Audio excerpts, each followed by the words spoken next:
Welcome. Thanks so much for tuning in and for attending the Smithsonian's National Education Summit. We're so excited that you're here, and we're eager to talk with you about empowering teens to be change makers for the environment. Next slide. Hi, I'm Jessica Cunning. I teach 9th and 10th grade U.S. Government and History at CMIT, which is a public charter school located in Prince George County in Laurel, Maryland. Hi, I'm Brittany Gonzalez. I teach biology, biogeochemical systems, and forensic science. I mostly teach 9th and 10th grade students, also at CMIT Academy. And hi, everyone. My name is Brian Coyle. I'm a behavioral ecologist working on conservation research and interventions. I'm a member of Smithsonian Sustainability Working Group and a program manager at the National Zoo and Conservation Biology Institute, where I co-direct the Earth Optimism Youth Action and Leadership Program that we'll be talking about today. And I'm Jennifer Brundage. I work in national outreach at the Smithsonian. Excited to be working on educational collaborations with partners all over the country. And today we'll be sharing a collaboration between the Smithsonian and, as you can see here, CMIT High School, which is about 25 miles outside of Washington, D.C. Together, we did a project-based education model that we believe can be adapted to any learning environment. So during the course of this next hour together, we'll be sharing the benefits of that collaboration between formal and informal educators, what we learned, and some of our plans for the future. Next slide, please. So why are we doing this work and why is it important? Obviously, changes to the climate are an urgent need, but they also present an opportunity for everyone to play a role. In particular, we know from recent research that a majority of young people are very worried about climate change, and eco-anxiety is a growing concern in the mental health field among youth. And at the same time, we also know that their knowledge about the environment is somewhat lacking. And so there's a great opportunity here. And we also know that one of the ways to combat this anxiety is through focusing on hope, solutions, all of our personal agency, and taking action. Next slide. So I'll tell you a little bit about Earth Optimism. It's a program, it's a movement that was created by Smithsonian to highlight what is working in conservation and sustainability, and to inspire people everywhere to take action and be part of the solutions to the global climate and environmental emergency. So as Jen alluded to, the increasing negative and frightening news about the environment and climate change can lead to feelings of anxiety about the future and feeling paralyzed because people don't know what they can do. They feel like, what is one person able to do against such an enormous problem? But what's often overshadowed, right, is that there's many, many solutions that are actually being implemented all around us to slow and even to reverse the damage to our planet. And these solutions are often based in collective action, such that the contribution of every individual does make a difference. And so we help people feel a sense of agency about shaping their future, help them understand that they're not alone, that they're part of a community of many millions of change makers around the planet, working in ways small and large to make a difference for a more sustainable future. And we found this program resonates particularly well with young people because it plays to their natural strengths of creativity, being entrepreneurial, being very forward-thinking, and making new friends. And so the Earth Optimism Youth Action and Leadership Program really flows from this intellectual framework by marrying environmental literacy and leadership skills to empower our students to action. Next slide, please.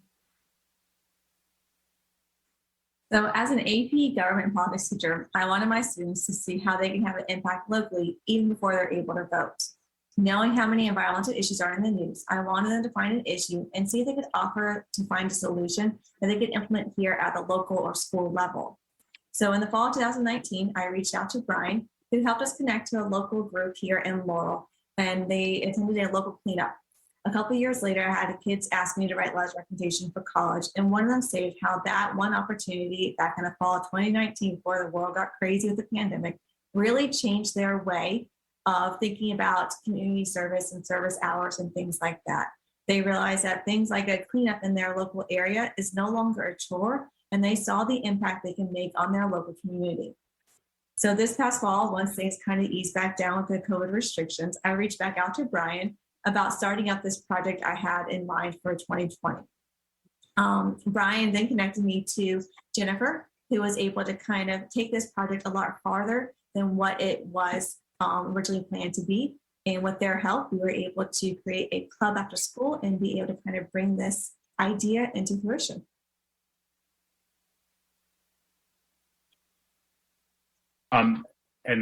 So through the Earth Optimism program, I had mentored groups of teens with a local NGO in Virginia that's focused on youth developing and leading solutions based in a framework of the UN Sustainable Development Goals.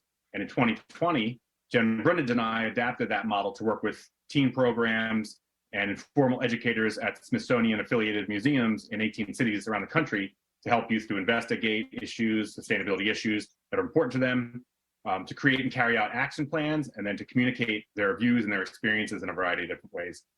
And following that, we started a new partnership in 2021 with the World Wildlife Fund in the Chesapeake Bay watershed, where most of the Smithsonian is located. So we like to refer to that as our backyard. And that opened a door for working with schools.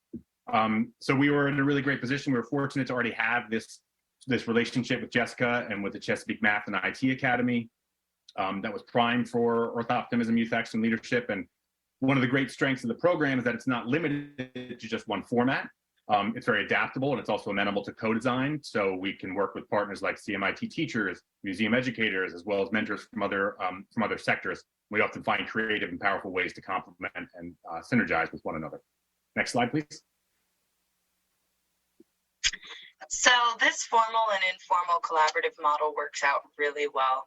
For one, it challenges the students that were already very passionate about environmental sustainability.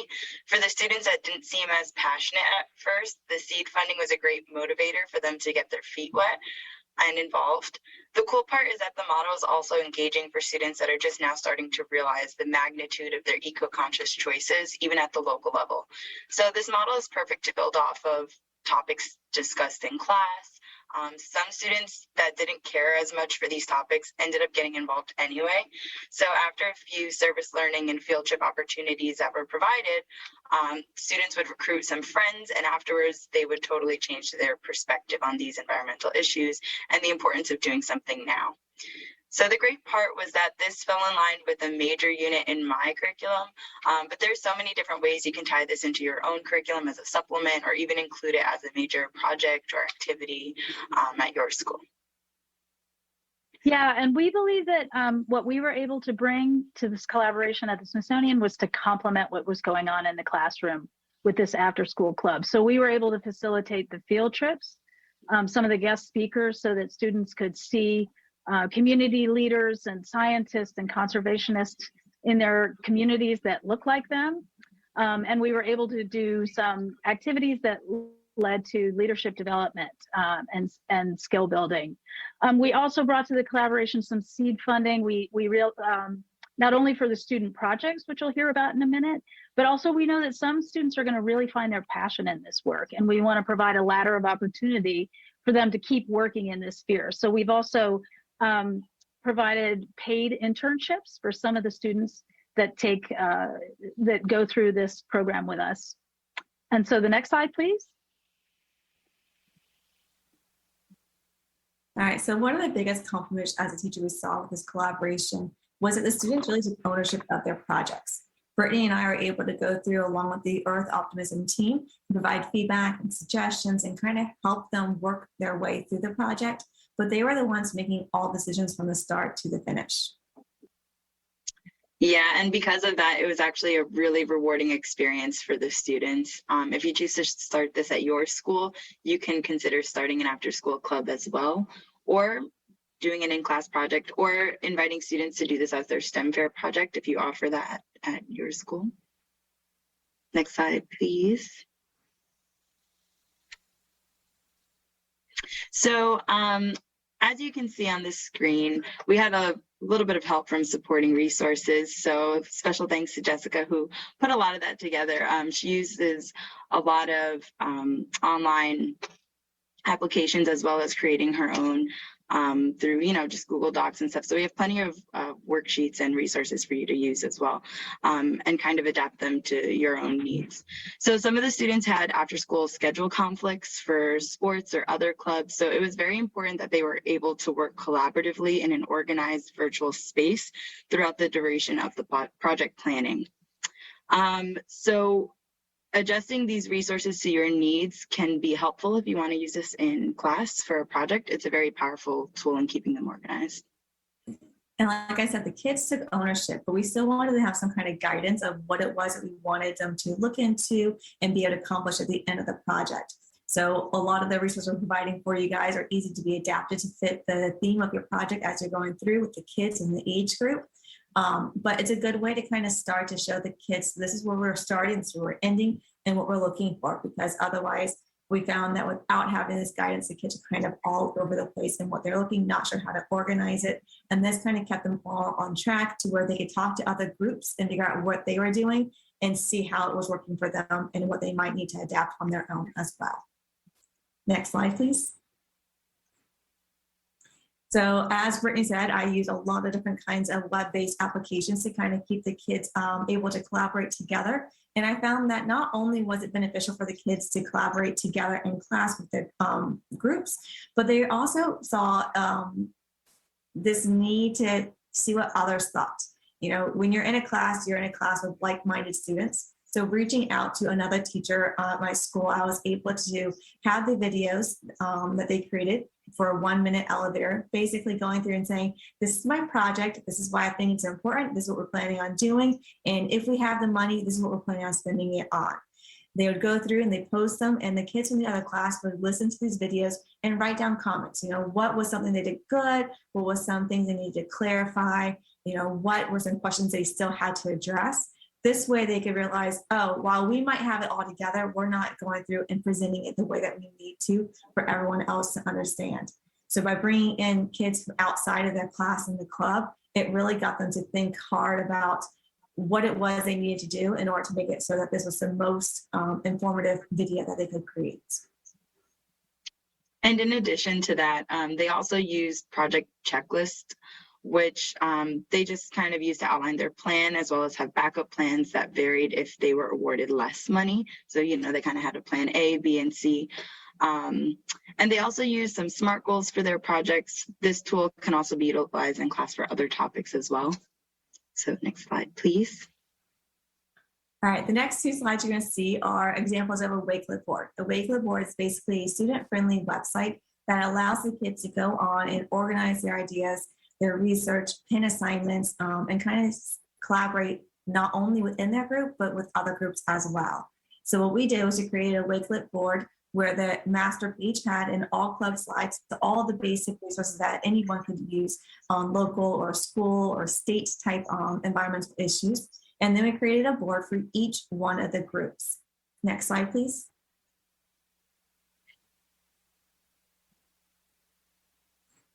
Okay, on this one, you're going to see here, it's one of the groups that we had where the kids were able to go through and pin. So it's very visual based. The kids can go through and they can see what other kids are posting on it. Because again, all group members have these access with all the groups. So if they were researching one thing and they found, oh, this would be really beneficial for this other group, I can post it there for them. And what was really cool was the fact that we were able to see their research and everything develop and expand or change and adapt over time with what they were able to find for the products, for the news. If someone cast in one area that was similar to theirs or another school implemented this kind of project, they're able to use that as a base board to say, okay, this worked for them. Let's go ahead and see what they did so we can go through. But again, the fact that it was visual and it was an easy spot, because kids hate going back and forth, they can click on that link and take them right to that site and they're good to go. Next slide, please. I mean, it was great for Jen and I to work with Brittany and Jessica because they have this experience with the students. They know how they work effectively with these tools. And so we gained a lot. We learned a lot from working with them about how to engage students, especially in a hybrid and sometimes virtual mode, which was necessary last year. These tools became even more useful for allowing us to interact effectively and keeping track of their progress and struggles or any sort of misdirection so that we could help students to overcome that. And Some of the ways that we worked to build leadership skills with students were through presentations and discussions with community leaders and environmental specialists, such as experts in restoration, behavior change, conservation communications. We had field trips to an outdoor conservation education center and to a long-term river restoration program where students were able to get just exposure to the outdoors and just see something they'd never really had the opportunity to experience before, which was really great. But also able to learn about the many approaches to conservation, including research and monitoring, working with communities and government leaders, mitigation, ecological restoration, and more, understanding that it's a holistic process that it takes to do this effective conservation. And as mentioned previously, we had them reach out to experts and organizations for informal interviews so that they could learn more about the issues they were addressing, but also so that they could just experience how much adults and organizations want to help young people, and they could experience that and understand that for themselves so that they're more comfortable taking their own initiative to reach out in the future. And then also, importantly, to understand the power of networking, which in the conservation community is so important. And then during our other weekly meetings, we would help them to investigate sustainability issues that matter to them and their communities, and conduct the research and design a solution using an evidence-based approach, because we want them to know, what is good data, where do you find good sources of information, how do you avoid bad sources of information, make sure that they're really savvy in their research. And then, of course, we also taught them basic project management and team collaboration skills, which is, transferable skill that should benefit them across, whatever environmental work they do, as well as many other aspects of their lives. And mentors would critique and provide feedback along the way to help the students to refine their sustainability action plans, but all along, the students were expected to lead the entire process. Next slide, please. So as Brian alluded to, after weeks of this kind of research and skill building, we arrived at the capstone activity of the program, and that is when student teams present to a jury for seed funding to actually execute these projects that they've developed. So we put together a jury that consisted of Smithsonian staff, school administrators, conservationists that we know, can also include youth activists, peer leaders, and importantly, government figures such as city council representatives. And we always prepare the students by providing a rubric of criteria, which the jury will use to evaluate the feasibility of their projects and the amounts to be awarded. And that introduces them to concepts like creating a timeline for implementation, doing a feasibility study, coming up with a detailed budget and contingency plans if not all the money comes through. All of these things that we all do in real life, we are able to do through this project too. And we also ask them to how they will measure success and their impact, how they'll know that what they've come up with as a solution is impactful for the environment. Next slide, please. All right, so this was a big ask to ask all the kids to meet the requirements on the rubrics that we saw. So in order to help prepare the students for this, we did multiple runs-throughs during class time. The kids would go through and they present to me and their classmates this way. Again, many kids hadn't presented anything since March 2020. They got used to doing it as a small audience. They got some feedback, biggest things were stop reading from the slides, eye contact, talk slower, or you have spelling mistakes, simple things like that, that they can kind of get their feet in the water, but not fully jump into presenting all at once. They're able to go through and make adaptations or changes on their presentations. And then I had them step it up. We now presented in front of the media center, in front of another class with administrators who are also going through and providing feedback. And again, whatever the feedback was they had a couple of days afterwards to go through and work on this again, make the changes they need to make in order to do better before they went through and had their big presentation day that not only included the admin at school, all the club members, as well as the sponsors of the club, but those from, the World Wildlife or Lewis Museum, different areas, the city of Laurel representatives came in. So it was very nerve-wracking for the kids, but I can say that once they were done, they were so glad they did this because they were able to say, look, we followed through, we started it, and we went through and presented it. Yeah, it's done. The scary part's done with, but we are proud of what we've accomplished. Absolutely. This was such a great day.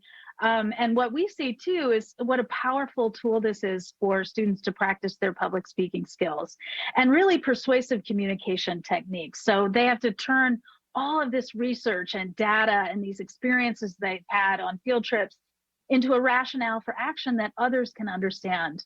And we think too that it communicates to students that we're taking their ideas very seriously, which we are, and that we're expecting a level of professionalism, both that we, when we communicate with them and in return, that then we expect them to carry over into their execution of their projects as well. So from this point, when the jury awards seed funding, students' teams have 6 months to document, to implement their solution, and document it via a video or social media post or a report that they give back to us as their funders, and a detailed budget to show how they spent the money. And from our side as mentors, it's really important that we communicate to them that it's not just the Smithsonian that can provide this seed funding. There's lots of opportunities for them to keep building their projects and to build in sustainability. So there are sources like community foundations, local businesses, and other conservation organizations that cater to supporting projects led by young people. Next slide, please.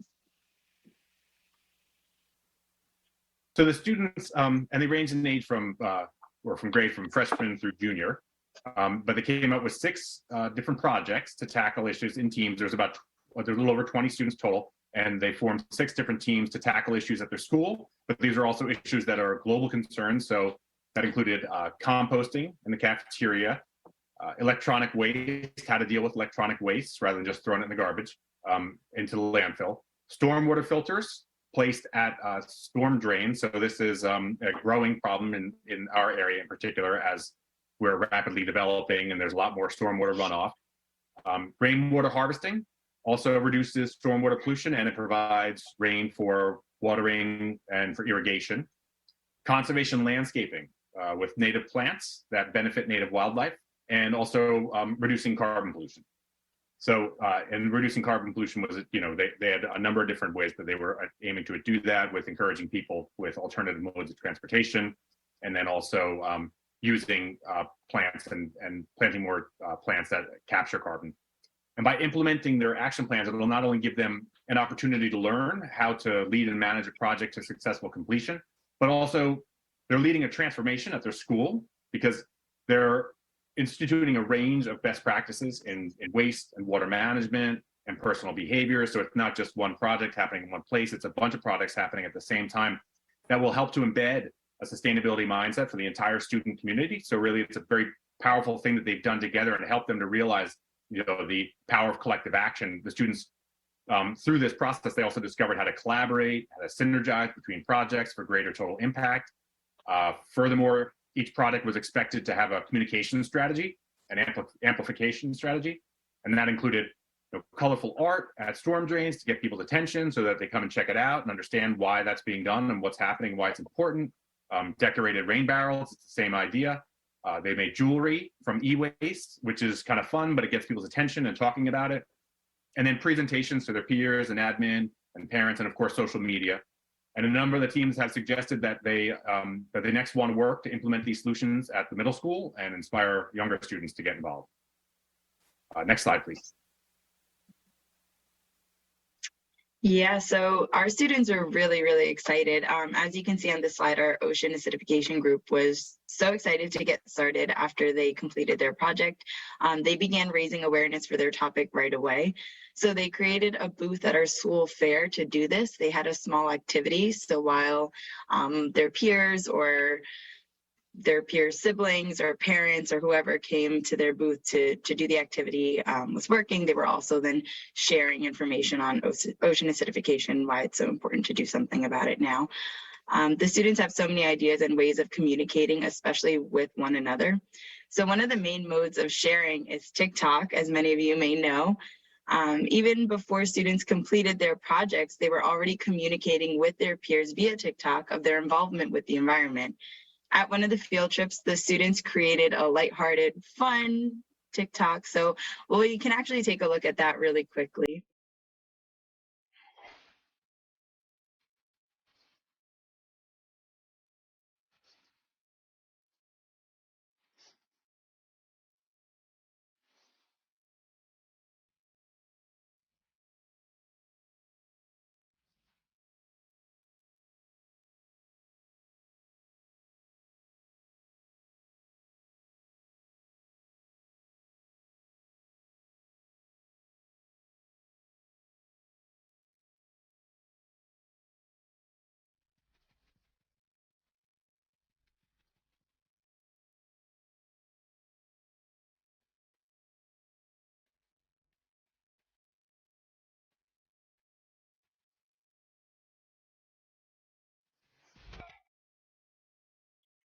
So that was a fun one. And although it's just them dancing, it really sparked conversation about where they were and what they were doing that weekend at CERC, so the Smithsonian Environmental Research Center. I actually witnessed the students the following week at school talking about it, like, what was that video? Where were you? What were you doing? And just that was engaging their peers right away, starting some really good conversation. So the students are really good at communicating this way, and they plan on using TikTok to broadcast their progress that they make on their project plans and also advocate their cause to others. So they have an opportunity to do something great and they are ready to share it. And if you can get high school students to willingly share something on social media, you know they're excited about it. So in addition to just their excitement, and a conversation starter, they also can use social media platforms to advertise their merchandise. So some of the groups, for example, e-waste made stickers, and some other groups made other merchandise that they wanted to share. And social media is a great way to raise awareness for that. And this is also the point in the program model where we were able to offer a limited number of paid internships to interested students. So students could apply for these internships. And in the center of the picture on your screen, you can see our intern, Kenny, who is now helping the Smithsonian to create social media campaigns about Earth optimism, which includes interviews that she was able to conduct in person with conservationists from around the world who were participating in the Smithsonian's Folklife Festival this past July. And so as we go into the future next year, we're going to be offering a variety of different internships with Smithsonian scientists, with communications experts, and in the lab and in the field, so that they'll have a choice of different opportunities that they can, take their education experience to the next level. Next slide, please. So this all sounds fun and great, but there was a small amount of pushback that did come from students. For example, the amount of work. It wasn't really the lack of interest per se or excitement for their project. It was just the realization that, okay, we have to follow up when we contact certain people and certain companies. And it was just more work than I think they thought at first, but they were still really excited about it. But in addition to that, they have to balance their after school activities, and some students had after school sports and other obligations while still playing a major role in their projects and within their teams. So they gained valuable project development and management skills, like Brian mentioned earlier. And despite it all, they were still extremely proud of their projects at the end. And like we mentioned earlier, the students took ownership of their projects and they wanted to see them succeed. So while they had to balance, sports and AP tests and everything else going on in life, they really did want to see this from start to finish and did not like the idea of passing it on to somebody else to do for them. So some of these ideas for branding that they had was their way of trying to spread their knowledge and encourage others to make a change and make a difference. Because again, if they can get excited about this through TikTok and other social media platforms, the more they show their excitement, the more they can bring others in to kind of join this club that we're hoping to start up again in the fall at the school. I would say that one of the main pushbacks we did have, besides what Brittany mentioned, was the fact that they had to learn what it means to actually do a project, not just complete a project, look at the information, but what does it mean to actually, okay, now we have the funding, how do we go through and actually do this? So looking into, what was it we need to purchase? What gives us the best bang for our buck? Will this actually last, or is it cheaper? Should we spend a little more money on a better quality? Could this one buy a bigger size and we can split between our group project and another group project? They had to answer all these questions that many times kids, teenagers never had to really think about before. And building on that, we learned that additional mentorship can also be a big benefit. So there's a lot of room for mentorship here. It's great for the mentors as well. I mean, they learn so much, and it's so enriching for us as mentors to work with the students. But, if you think about all the different aspects of it, there's project management, there's subject matter experts, and then implementation. So how do they actually implement, and how do you engage with the community? And so not any one mentor necessarily will have all of those experiences and backgrounds. So, bringing in different people with different backgrounds that the students can really connect with is really helpful. And so in the future, we're looking at bringing in even a greater and more diverse set of mentors. Yeah, and it was super rewarding for us that the students found this club fun as well as rigorous. I think that's one of the ways that we can keep them engaged. And it was rewarding to see that they want to invite their friends, as Brittany had mentioned earlier, to join us in the club. But we also realize we need to explore some complexities in this work. So in EO Club 2.0, we want to be exploring and looking into issues such as environmental justice and how that might impact their thinking and their projects as they scale these solutions and make them sustainable over time. Next slide, please. So we thought we'd let the students speak for themselves too, even though they can't be with us here today. These are some of the comments that they gave us in the final survey for the Earth Optimism Club. Give you a second to look over these.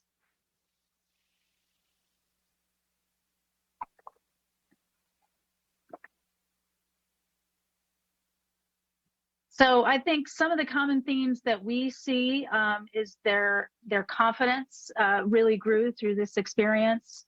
They were treated with respect like professionals and project managers.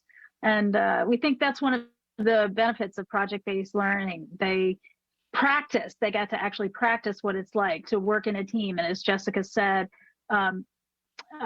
dividing their roles and tasks and negotiating among themselves, figuring out how to do time management. And I love the last one, that they felt loud and confident when they were ready to actually share their ideas with the jury. Yeah, so it was pretty cool because we were able to witness the students realizing that they don't have to wait for someone else to do something about this, that they can just take charge and get started and do it themselves. So I think it definitely was a very empowering experience for them. But once they devised their plans and they got support from whoever they needed, whether it was staff at our school or someone through PG or another contact, they were able to go with it. And that was definitely very cool to witness the students go through and kind of come into this power that they didn't know that they had. Next slide, please.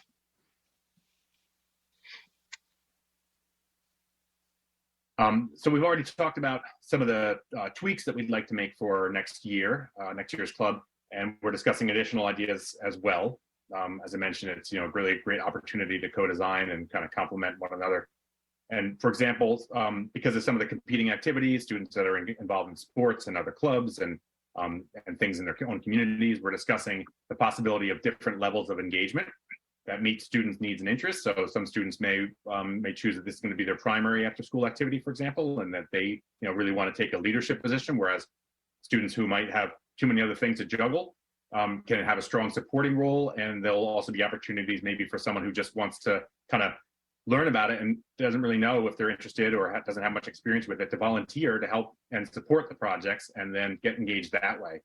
And so students also can use the club for a grade in some cases, if their teachers allow it, or for service hours that are required for them to graduate, and or others might just want to get involved as volunteers. And we're also excited to see how our interns may serve as peer mentors to new students into the club coming this year. So we have 3 interns right now that I talked about before, and we want to create an opportunity for students to continue going on, not just as 1 year, but if they want to participate in subsequent years and continue with mentorship and new experiences and build on their leadership skills, then we'll provide new opportunities for them to do that. And as we mentioned before too, some of the student teams have talked about, talking with the middle school and seeing if maybe they can implement some of the projects there, working with the young students, so teaching them and mentoring them as well. So it's a really rich experience that we hope that they can have going forward. Next slide. So we actually wanted to challenge everyone here with us to think about how you might be able to implement some of these ideas wherever your learning environment is, and how you can tie whatever it is that you teach into action ideas for the environment.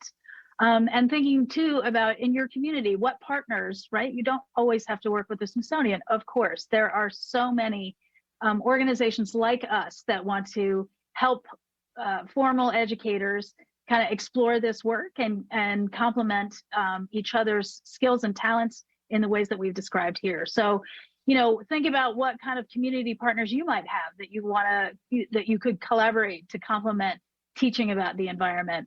So I challenge you in the next, for the rest of this session, to put some of your ideas into the Q&A boxes to these questions. We're going to be taking them and curating them into a document that we'll share on our webpage for this session, so that you can all share ideas with each other, so that you can see what your fellow educators are thinking about. But we've also had some great questions from you that we want to make sure that we address before we run out of time here. So yeah, if we could just go to the next slide, please. And that way we'll just stay focused as I pose some of these questions to our panelists. This is from Ezekiel, how do we select the teams and integrate them? How did the various student teams come about? So I'll take that one. As I say, this is still my AP government class. I was kind of making a class project before it grew into what it was at the end of the year. So with this one, what I did is I had the kids who talked about environmental issues, talked about what some of the concerns we had today, not only in our country, but Maryland and then PG County in particular. We came with a brainstorm on the board, and the kids kind of talked about them. They determined which ones they felt more passionate about, and they formed their groups around them. So they had, a brainstorm of ideas, and they picked ones that they thought would be a good solution to a lot of the issues they had were dealing with pollution in the bay. And then they kind of just jumped in with the ones they felt would be the best one to kind of recommend to do first. But yeah, it's all student-based. So they got to pick. Sometimes they did it because their friends were in the group. Others did it because some felt more passionately about one. I think 2 of them came up with them on their own. So the e-waste, they were not sure which ones on the board they liked, and they came up on their own. This is what we really are passionate about. We're very artsy, and we kind of go off of that. Oceanification wanted to get more scientific about some of the solutions. So that's when I was glad Brittany jumped in, because not being a science major or having a kind of real background on that, I was able to kind of lean on her to help her support that group as well. That's great. And Brittany, we have one for you. Since you were talking a lot about how they communicate, can you also speak to the benefits of unplugging from their phones and social media when it comes to the natural sciences and being out in nature? And in what kind of situations would you encourage them to put their phones down? And when would you encourage them to use TikTok? Okay, good question. So I did talk about the benefits of collaborating virtually, just because it was based mostly after school. So it was hard for students to always keep in contact at designated times. So that was a benefit for that, because if they missed a meeting or they missed something, they can always jump in the next day or later and see what was discussed and what they wanted to add to it. But there is definitely a lot of benefits to just unplugging, putting everything away, and just engaging with what's directly in front of them. So I definitely saw that at the students' pop-up booth that they did at our school fair. That was pretty cool. At the field trip, just kind of being outside in nature at the Environmental Research Center. So that was pretty cool too.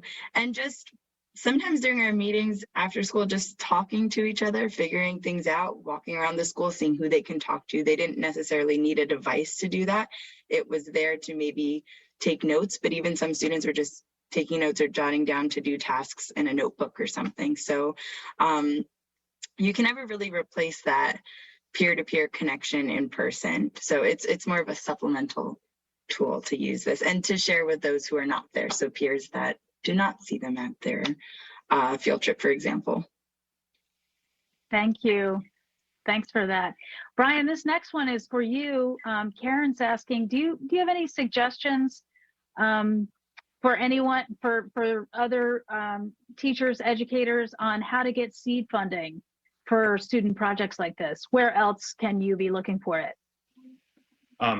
Sure. Yeah, we've thought about this a bit because we've gotten this question a lot, and it doesn't necessarily have to be a very expensive program, right? If you're doing it within your own school, or you're partnering with another organization nearby, and you need funding to support student projects, we were giving up to $500 per student project, and then stipends for teachers and and we can pay for field trips.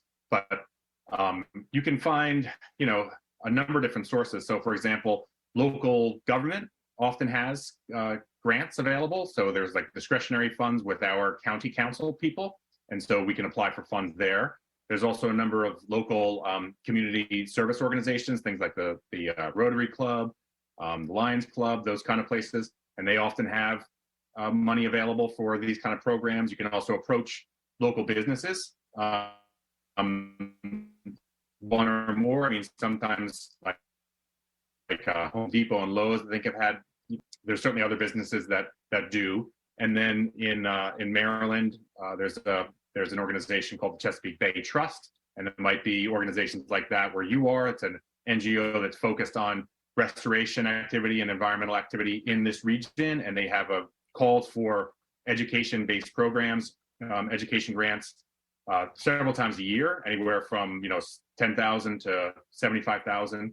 And then if you do have a relationship, or if you want to form one with a university or with a bigger organization, you might be able to go after federal funding. So NSF and NOAA and organizations like that, they have a variety of different grants that are offered for education programming on an annual basis at different levels. And to add on to that, because we had people from the city and the county that were being like judges for our presentation with the kids, once we started finding out what the projects were about, a lot of times the county or city members would be like, hey, there's actually grants or rebates for this.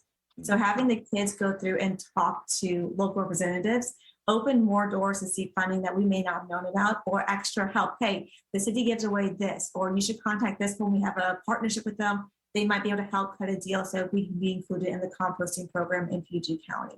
So a lot of it was also, we're seeing kind of coming after the fact of these seeds coming, the money coming in at first, because the doors were opened and we now have a gateway to somebody else who might reduce the cost or help kind of cover some of the costs to further the projects that the kids wanted to do, which was great because the kids were like, oh, we can take it even farther than we thought we could.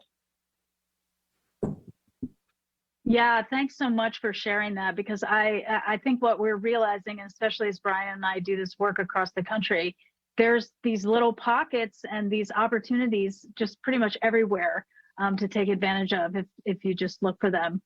And we're happy to help with that. Obviously, we've put Brian and I have our email addresses here. You can always reach out to us if you have some specific questions about where you live. But I want to pose the last question. We have time for one more question, and I'll put this to Jessica and Brittany. Do you see this model working for middle school students? I do. I do as well. I mean, it definitely needs to be more structured and hands-on, probably from the teacher or the sponsor to get this going. I think that if you were able to bring in, the higher level grades to kind of help mentor the kids, it would help us well. But I mean, I have a 7-year-old daughter, and she knows if there's trash on the ground, you pick it up, because otherwise a bird can get it and get sick. Just small things like that.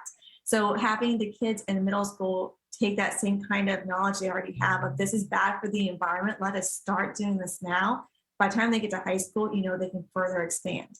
So getting them started early, I think, is really beneficial, because it helps them realize, again, how much of a difference they can make at such a young age in their local community.